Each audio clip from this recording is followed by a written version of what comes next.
The widowed millionaire's twin daughters wouldn't sleep until the poor maid did the impossible. It was a Monday afternoon. Inside the grand Harrington mansion, the usual silence of luxury is torn apart by a piercing sound. The relentless cries of two infant girls. Their voices echo through the hallways, sharp as blades cutting into the heart of anyone who hears them. Emily Rivera, the young nanny who had started working only 3 weeks ago, climbs the staircase with a bucket and cleaning supplies in hand. Each wail that descends from above slows her steps, her eyes clouding with sorrow, for it awakens the most painful memory of her life. The baby she lost at just 4 months into her pregnancy. Upstairs, Daniel Harrington appears. At 35, the once celebrated architect, admired for his confidence and charm, now looks like a shadow of himself. His wife had died giving birth, leaving him alone with 2 premature daughters. For over 2 months, Daniel has been consumed by sleepless nights, powerless as he watches his babies cry without end. Helen Brooks, the family's loyal housekeeper of more than 20 years, steps forward. She gazes at Daniel with quiet pity. Recording every detail in her worn notebook, she has seen the truth unfold. Since the twins were born, the house once filled with joy has become heavy with despair and exhaustion. Daniel presses his hands against his temples, his voice hoarse from lack of rest. How can I rest when their cries are tearing my heart apart? What kind of father am I if I can't even soothe my own daughters? Emily pauses on the staircase, her heart tightening at his words. The anguish of this broken father resonates with her own hidden wound. She knows too well what loss feels like, what it means to stand helpless against fate. Daniel entered the nursery, his hands trembling as he lifted Olivia from her crib. Her tiny face was flushed, fists clenched tight, her cries so hoarse it seemed she had no breath left. Holding her close, he rocked her gently and whispered, "Daddy's here, sweetheart.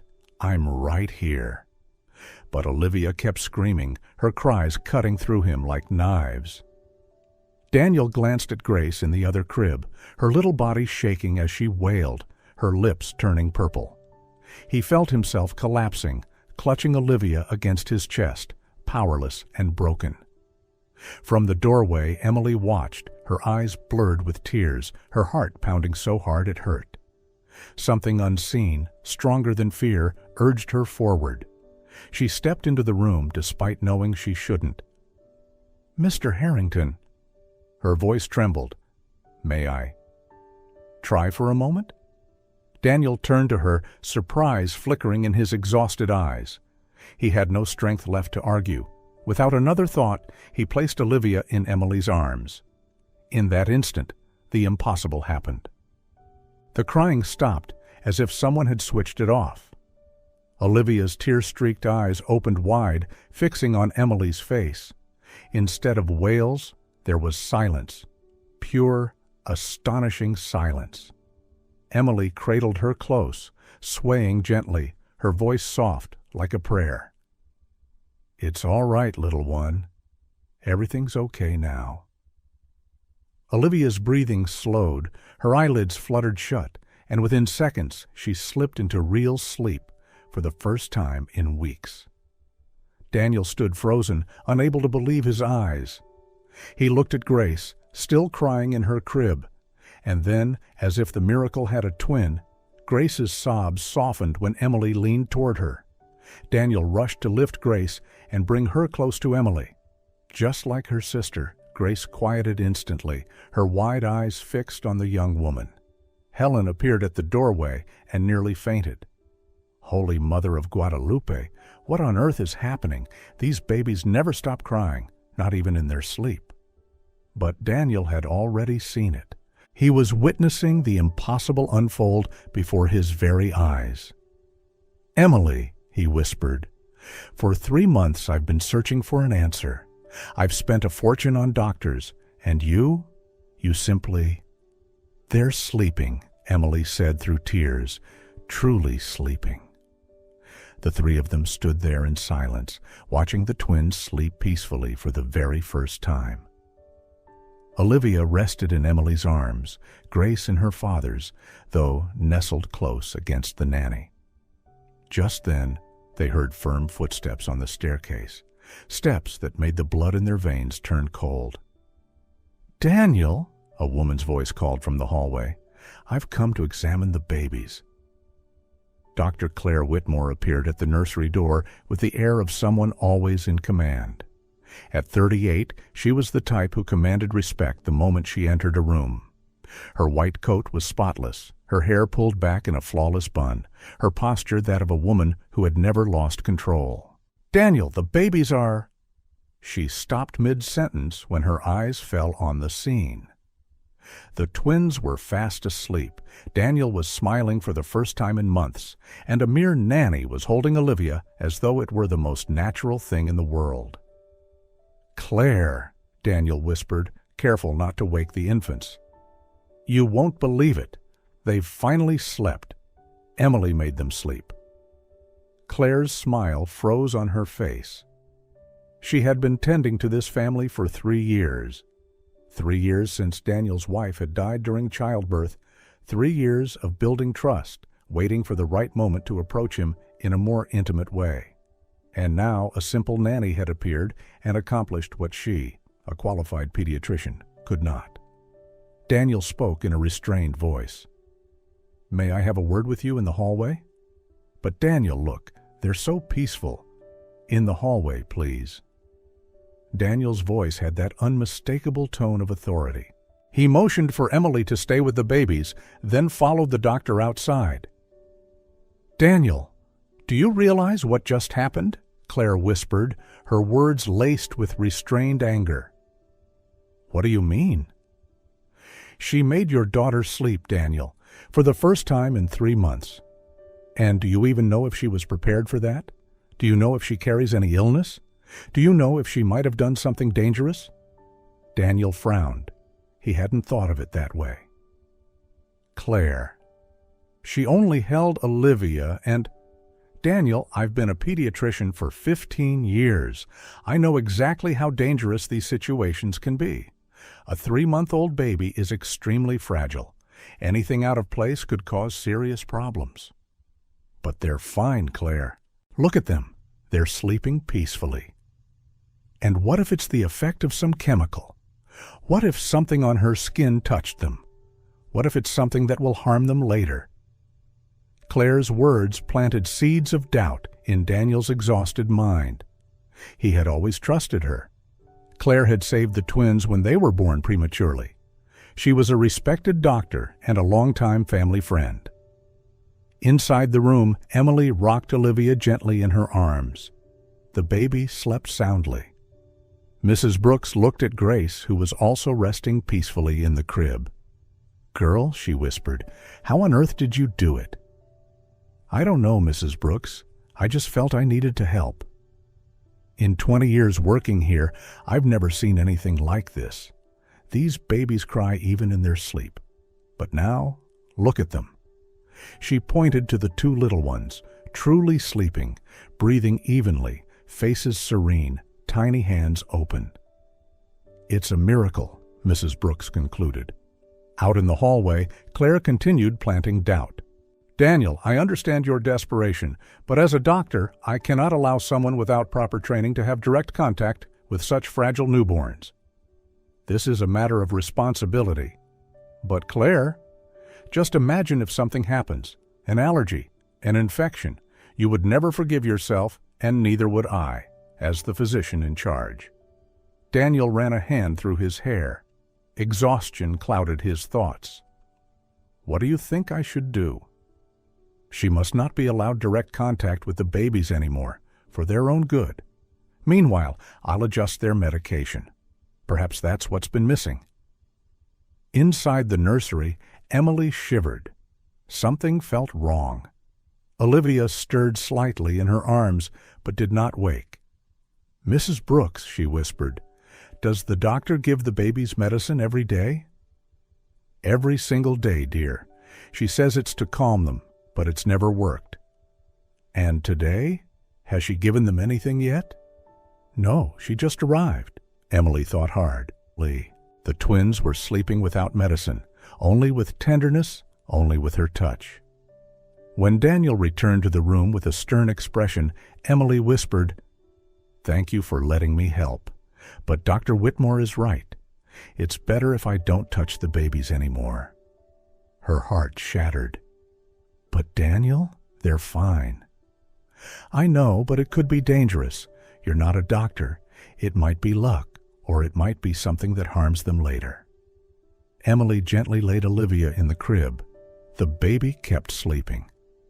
"I understand, Mr. Harrington," she said, but her eyes revealed she did not understand at all. She knew she had helped, yet she was being pushed away. At that moment, Claire stepped into the room with a smile that didn't reach her eyes.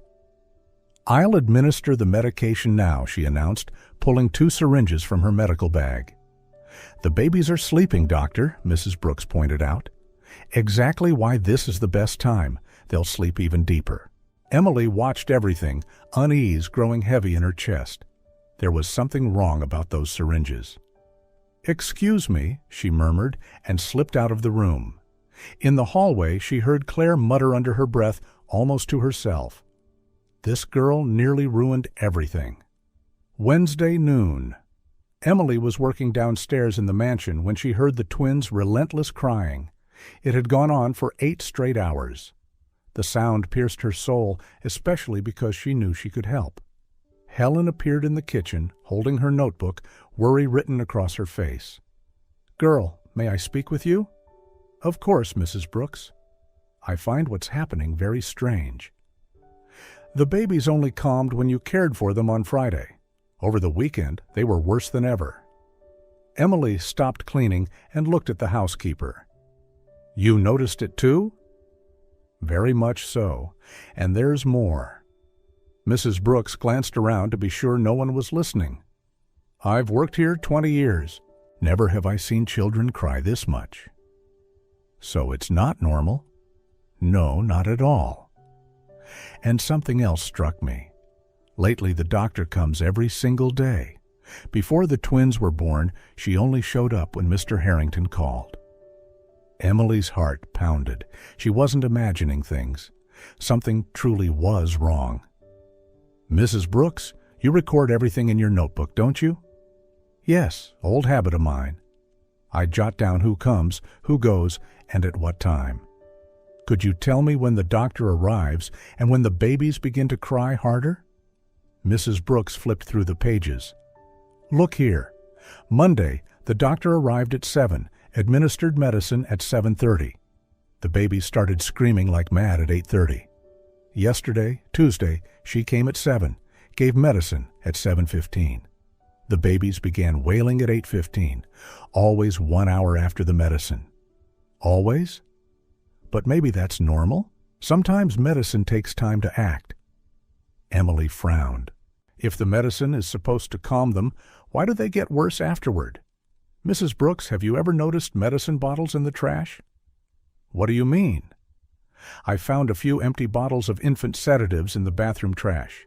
If she was giving the babies medicine, why would the bottles be discarded there?" Mrs. Brooks considered.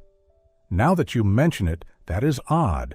Why throw away unused medicine?" At that moment, hurried footsteps echoed on the stairs. Daniel rushed down, his hair messy, his shirt wrinkled. "Mrs. Brooks, where's Claire? I called and she didn't answer." "She hasn't arrived today, sir." "The babies have been crying for 8 hours. 8 hours, Helen. If this continues, they'll convulse." Emily's chest tightened at his desperation. "Mr. Harrington," she said softly, "may I suggest something?" "What is it?" "What if today we don't give them the medicine, just to see if it makes a difference?" Daniel looked at her as though she had lost her mind.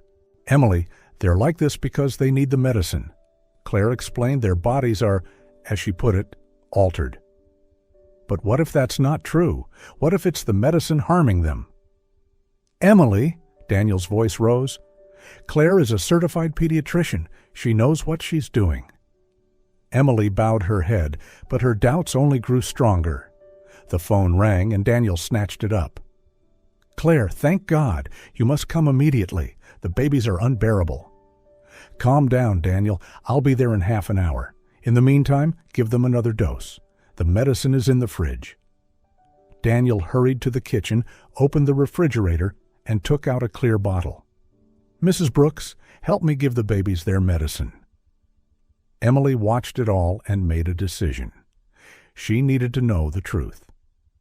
At 2 in the afternoon, she stood by the living room window, pretending to polish the glass.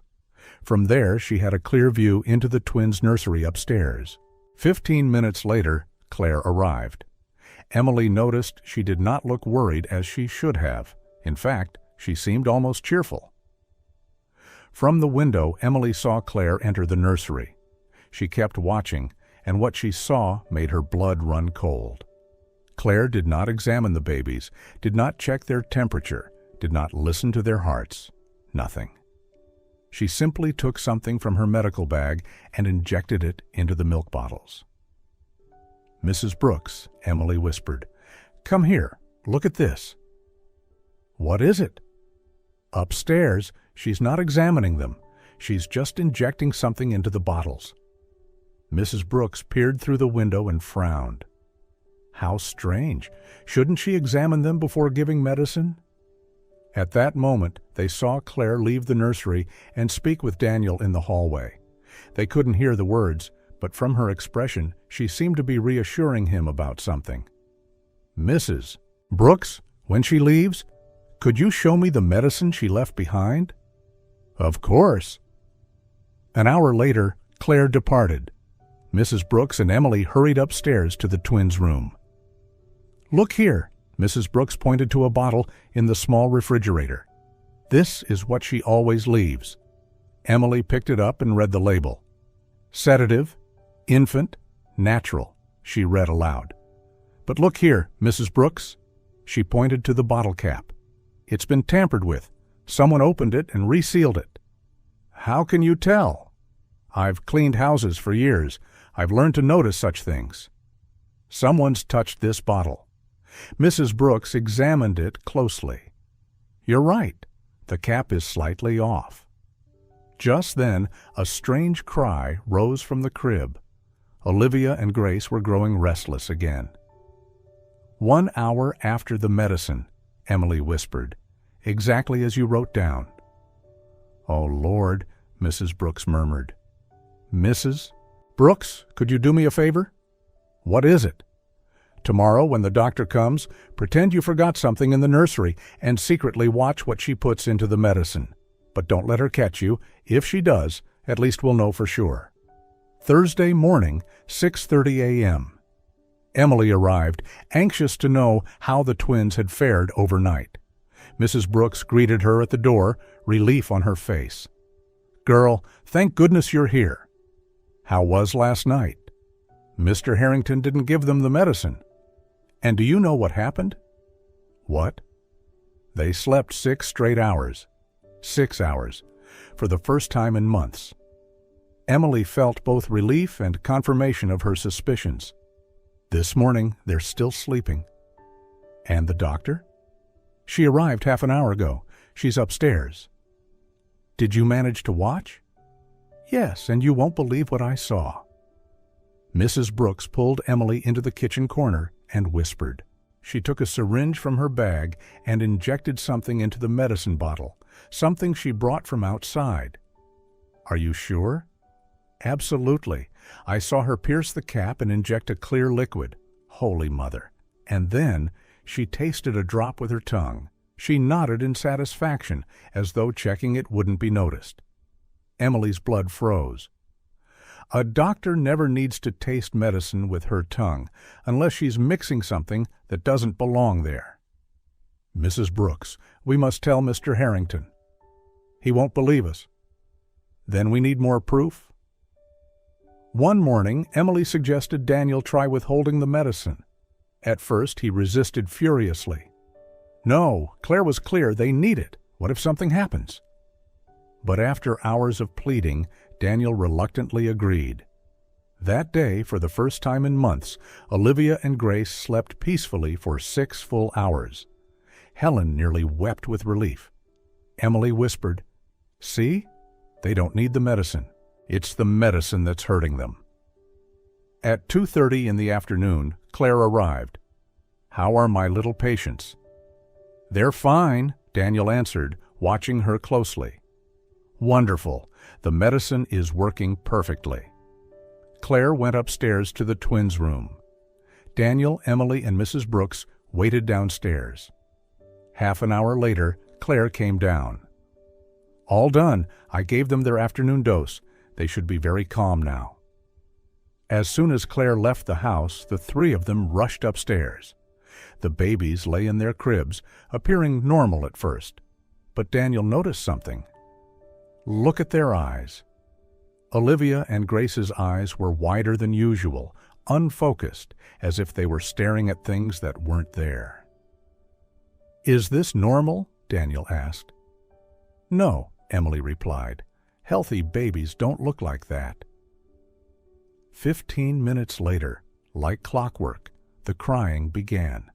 Not ordinary fussing, but the desperate wails of infants in distress. "Now I'm certain," Daniel said, his voice trembling with fury. "She's poisoning my children." "What do we do now?" Mrs. Brooks asked. "We prove it." Daniel picked up the phone and called a trusted private physician.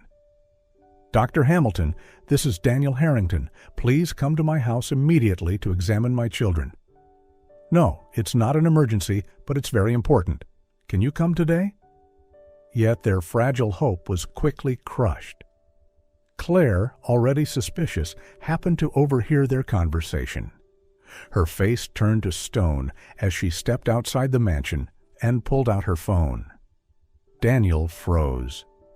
Within minutes, 2 police cars arrived at the mansion. 4 officers stormed into the nursery, where Emily was soothing Olivia in her arms. The commanding officer asked coldly, "Are you Emily Rivera?" "Yes, You are accused of giving dangerous drugs to these infants. We need to search your room and belongings." At that moment, they heard footsteps coming down the stairs. Emily barely had time to react before Claire appeared in the doorway, holding a small bag. "I found this in her room," Claire announced. Inside was a strange vial with its label torn off.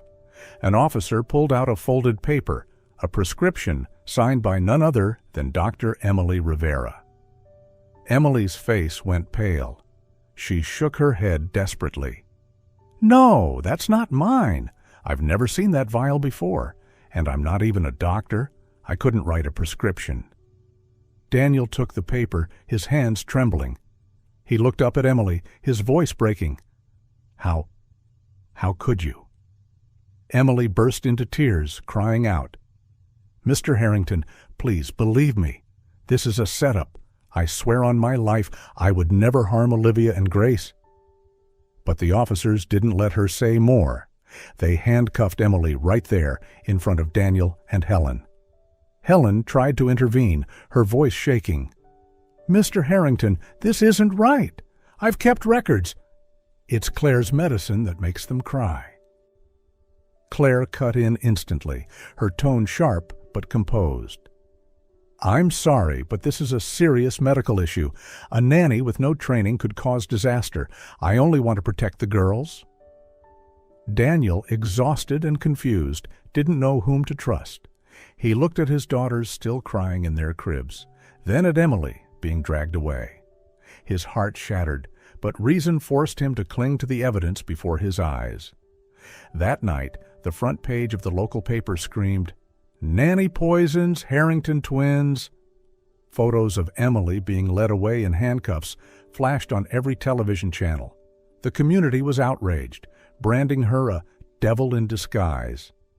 Even Emily's own mother came to the jail, shouting in anguish, "You've shamed this family forever. From now on, you are no longer my daughter." Emily collapsed onto the cold floor of her cell, tears streaming endlessly. In her heart, only one fear remained. If no one uncovered the truth, Olivia and Grace would continue being poisoned and might not survive. After Emily's arrest, Dr. Claire quickly seized full control. She urged Daniel to keep giving Olivia and Grace the medication to stabilize their bodies after Emily's mistakes. Exhausted and bewildered, Daniel had no choice but to agree. But only days later, true disaster struck. On a Friday night, Olivia began trembling, her tiny body burning with fever, while Grace convulsed repeatedly. Panicked, Daniel scooped them up and raced to the hospital through the darkness. In the pediatric emergency ward, the beeping of heart monitors filled the air. Nurses rushed to place oxygen masks and IV lines on the babies. Daniel stood outside the glass, shaking, his heart tearing apart. "Please, please save my daughters," he whispered over and over, his eyes bloodshot. Claire appeared behind him, holding a file, feigning concern. "I warned you, Daniel. Their bodies are reacting because Emily used the wrong medication before. Now we just need to adjust the dosage." Drowned in despair, Daniel nodded repeatedly. In his mind, only one thought remained. Claire was the doctor. He had to trust her. Meanwhile, in her cell, Emily heard the devastating news from a guard. "The babies you poisoned are in intensive care. They may not make it." Emily screamed, clutching the bars. "No, it wasn't me. They're being harmed, don't you understand?" But no one believed her. To the world, she was a monster, crying only to escape her crimes. At the hospital, Helen watched Daniel unravel with worry. Quietly, she approached and whispered, "Mr. Harrington, forgive me, but I don't believe Emily did this. I kept records. Every time Dr. Claire gave them medicine, exactly 1 hour later, the crying grew worse. And the day Emily was arrested, Claire was the one who increased the dosage." Daniel turned to her, confusion flooding his eyes. "You're saying Claire is the one hurting them?" Helen nodded firmly. "I have nothing but my notebook, but my conscience tells me Emily is innocent." Daniel froze. Memories surged back, the night he forgot the medicine, and the girls slept for 6 hours straight, the moment they quieted instantly in Emily's arms. But then, the image of the vial and prescription Claire had shown the police haunted him. His heart and his mind waged war. Inside the ward, Olivia and Grace still twitched, their tiny bodies covered in tubes and wires. Daniel pressed his hand to the glass, vision blurred with tears. "If I'm wrong, I'll never forgive myself." Early Sunday morning at St. Mary's Hospital in New York, Daniel had been by his daughter's side for 36 straight hours without leaving. Olivia and Grace were in the pediatric intensive care unit, the monitors showing troubling signs, persistent fever, and small seizures coming in waves. "How are they, doctor?" Daniel asked Dr. Hernandez, the attending physician. "Stable, but still concerning. Early tomorrow morning we'll have the toxicology results. Until then, we'll continue IV fluids and monitoring. Their bodies need to eliminate that substance naturally." On Tuesday morning, inside the hospital's conference room, the head pediatrician entered, holding the toxicology report. His face was grave, and Daniel felt his heart stop beating. "Mr. Harrington," he began slowly, "we have the toxicology results from Olivia and Grace. Both infants have extremely high levels of amphetamine in their blood. This is a powerful stimulant, never permitted for newborns. At this level, it indicates they have been receiving doses regularly for at least 2 months." Daniel froze, his whole body cold. He stammered. Two months? But for the last 2 months, only Dr. Claire has been treating them. Helen, standing at his side, whispered, "I told you?" Just then, the door opened. Claire walked in, her professional smile fixed in place. "Good morning. How are the girls doing?" The head doctor turned sharply toward her. "Dr. Whitmore, we need to talk. We just discovered amphetamine in the twins' blood. Can you explain this?" Claire's smile faltered, but she quickly regained composure. Impossible. I only gave them mild, natural sedatives. There must be some mistake. Daniel stepped forward, eyes bloodshot. Claire, look me in the eye and tell me, you didn't do this. She tried to stay calm, but her gaze wavered. I would never harm them. Maybe it was Emily. She had access. Helen cut her off, her voice sharp. Emily has been in jail for a week. How do you explain the most recent results when the drug was still administered? The room grew heavy, whispers spreading among the doctors. Daniel clenched his fists, his voice erupting. Stop lying to me, Claire! Why did you do this? Finally, under the pressure, Claire broke down, her voice shattering. I never meant to kill them. I just wanted Daniel to need me. I've been with this family since the day your wife died. I gave everything. And then a nanny walked in and took it all away. I only wanted to prove that you needed me. Daniel staggered back, his face pale. You poisoned my daughters? Because of blind love? Claire nodded, tears streaming but her eyes wild. It wasn't enough to kill them, just small doses to make them fussy, so I could treat them and show you how important I was. But then Emily came. She ruined everything.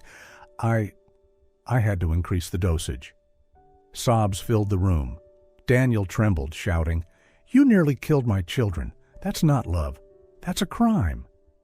Security officers entered, snapping handcuffs onto Claire's wrists. She struggled, crying out, Daniel, everything I did was for you. No one will ever love you like I do. But Daniel only turned away, tears streaming down his face. Olivia and Grace still lay in intensive care, their tiny bodies trembling from the poison delivered by the very woman he had trusted most. In that moment, the truth was finally revealed. Emily was innocent. Claire was the mastermind behind it all. And Daniel realized he had placed his faith in the wrong person at a cost that nearly destroyed his children's lives. The next morning, Daniel was at the police station early. Though Claire had confessed and been arrested, freeing Emily wasn't simple. Paperwork, procedures, and public outrage still lingered. Patiently, he signed document after document, repeating to the desk sergeant, I need her released today. She's innocent. By late morning, the cell door opened. Emily stepped out with dark circles under her eyes, her face gaunt from the days behind bars. She carried only a small plastic bag with a few belongings. When their eyes met, Daniel moved toward her, but she stopped him with her gaze. You're free, he said softly.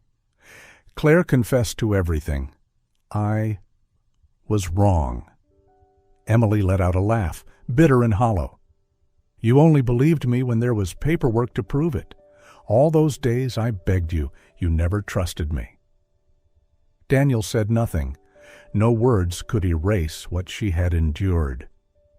Thank you for getting me out of here, Emily added, her voice breaking. But now I just want to go home. I have nothing more to say. She turned and walked away, leaving Daniel frozen in the station hallway. In the days that followed, Emily didn't return to the mansion. Daniel tried to reach her, but she avoided him. He hired professional nurses to care for Olivia and Grace, yet the babies cried harder than ever. No arms could comfort them but hers. A week later, Helen visited Emily. She held the young woman's hands tightly and pleaded, Child, I know you're hurt, but the girls need you. They don't sleep. They cry all night. They miss your arms. Emily shook her head, eyes red. I can't go back. I can't face Mr. Harrington again. I've lost everything, my reputation, even my mother. Helen sighed, knowing the wound in Emily's heart would not heal easily. Meanwhile, Daniel could not rest. He decided to do what he had never done before, face the public. In a live television interview, he looked directly into the camera. Emily Rivera is an innocent woman. She was the victim of a cruel scheme. I was wrong not to believe her. I apologize to Emily and to everyone who judged her too quickly. His public apology spread quickly. Newspapers began to change their tone, publishing the truth about Claire and calling Emily a wrongfully accused victim. Yet for Emily, the scar ran deep. One evening, Daniel stood at her doorstep, carrying Olivia and Grace. The babies reached their arms toward Emily, their eyes lighting up at the sight of the woman they loved. Tears welled as she gathered them into her embrace. For the first time in weeks, they stopped crying. Daniel whispered, "I'm not asking for forgiveness today. I only ask you to be here for them. They need you more than anyone." Emily stayed silent. Looking at the two tiny faces nestled against her, she knew the truth. No matter her pain, her heart could never leave Olivia and Grace. Finally, she nodded. "Fine, but I will only be the daytime nanny. I'll return home at night, and we are just employer and employee, nothing more." Daniel agreed without hesitation. He knew it was the only chance to begin making things right. In the days that followed, Emily returned to the mansion. The atmosphere changed instantly. Olivia and Grace slept better, laughed more. But between Emily and Daniel, an invisible wall remained. She was cold, answering briefly, holding firmly to the boundaries she had set. Yet at night, when Daniel saw her jolting awake from nightmares, he understood. Her wounds had not faded, and to heal them he would need more than apologies. He would need time, patience, and his whole heart. One evening in May, after celebrating Olivia and Grace's 6-month birthday, Daniel walked Emily to the gate. The moonlight bathed the stone path. He looked at her, his voice trembling. "Emily, it's been so long since I've felt hope again, and it's all because of you." She shook her head softly.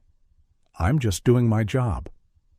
"No," Daniel stepped closer. "You've done far more. You've given them peace. And you've given me the belief that I'm not alone." Emily looked up. For the first time in months, their eyes locked and held. Warmth spread between them, and she couldn't stop the faint smile that touched her lips. "Good night, Daniel," she whispered. It was the first time she had called him by his name, no longer Mr. Harrington. And for Daniel, that single change was enough to light his entire heart. In August, when the twins turned 8 months old, Daniel finally spoke his true confession of love. They were in the garden, watching Olivia and Grace pull themselves up against the table. "They're about to learn to walk," Emily said, "and soon to talk. Yesterday, Olivia said, 'Mama.' She meant you. Look at her." "That must have been a coincidence." "No, she knows you're her mother." At that very moment, Grace babbled, Ma, looking straight at Emily. "Both of them," Daniel whispered. Tears welled in Emily's eyes.